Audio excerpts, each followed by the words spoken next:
Simulan natin ang epiko sa pagpapakilala kay Gilgamesh, ang hari ng lungsod ng Yorok. At ito si Gilgamesh.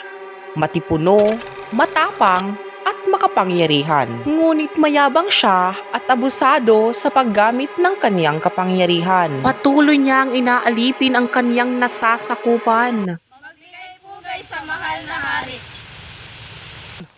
Mga alipin, asa ng ubas? Paumanhing mahal na hari, ngunit wala kaming nakuhang ubas.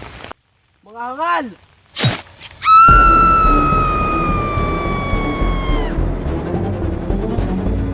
Dahil sa kasamaan ng kaniyang ugali, wala niyang awang pinagpapatay ang kaniyang mga nasasakupan pag ito'y nagkakamali.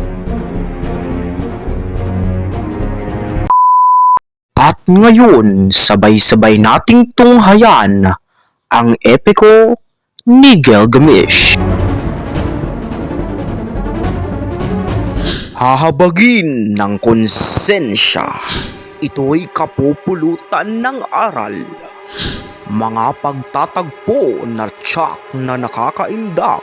Simulan na natin ang kwento ng epiko ni Gilgamesh. Dahil sa kanyang pang-aabuso, patuloy na nananalangin ang kanyang mga nasasakupan na naway makalaya sila sa kanyang malulupit na kamay. At tinupad nga ng mga Diyos ang kanilang kahilingan.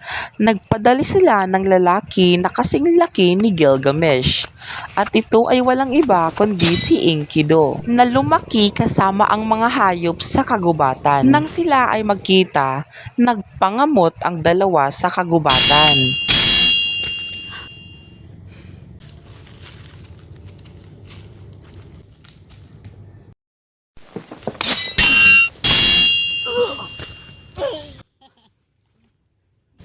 Ngayong natalo kita, ngunit nasisiwata ako sa iyong kakaibang kakayahan, kaya't hindi kita kayang paslangin.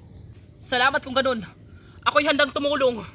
Nang matalo si Enkidu ni Gilgamesh, hindi niya ito pinatay sapagkat may nakita siyang kakaibang kakayahan. Bandang huli, naging magkaibigan si Enkidu at Gilgamesh. Enkidu, natitiktigan mo bang paparating si Humbaba? At noong araw na iyon, pinatay nila ang demonyong nangangalaga sa kagubatan. Ito naman si Star, na nagpadala ng toro upang gantihan si Enkidu at Gilgamesh.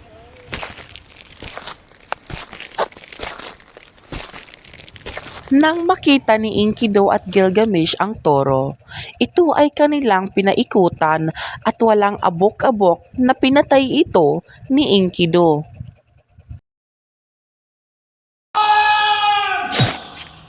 At ng mga araw din na iyon, binigyan ng malubhang karamdaman o sakit si Enkidu ng mga Diyos. Enkidu! Habang nakaratay si Enkidu sa piling ni Gilgamesh, ikiwininto ni Enkidu ang kanyang napanaginipan ng nakaraang gabi, na napunta siya sa isang bahay na naroon din ang iba't ibang makapangyarihang namumuno sa isang bayan. At di naglaon, binawian din ng buhay si Enkidu.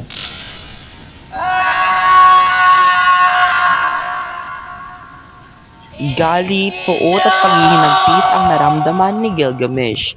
Bandang huli, ipinagpatayo ni Gilgamesh si Enkidu ng estatwa upang maalaala ang kaniyang mga memorya.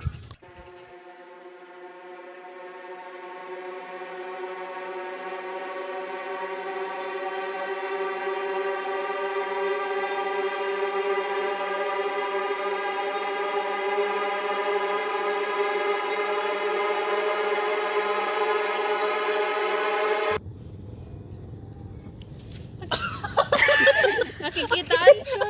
Jing, Galas lugod. kaya ano im? Ano kamot na pilo? Agi. Kalit, dalit! Pinupiluan!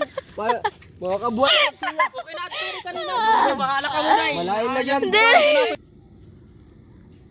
Enkidu, natitiktigan mo bang paparating si Humbaba?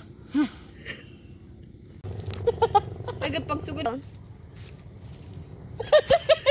nagtawalog ba man? Nagkakabot mo buga.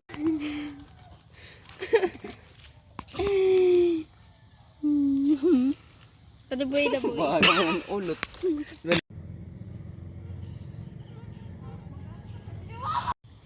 Bil nga daw din, bil nga din mat magawas bungawa. Kasi mga tuig.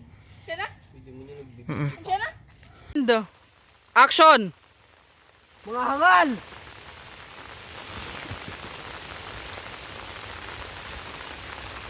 Taga China. Rolling and action. Magbugta ka man ni Ayo rin nga sa, balik. Oh, natili sa isa rin ito. Oo, ay ka rin nga sa. Rolling. Date. Hoy, ubos. Ay, nagkakanita. 1, 2, 3, and go.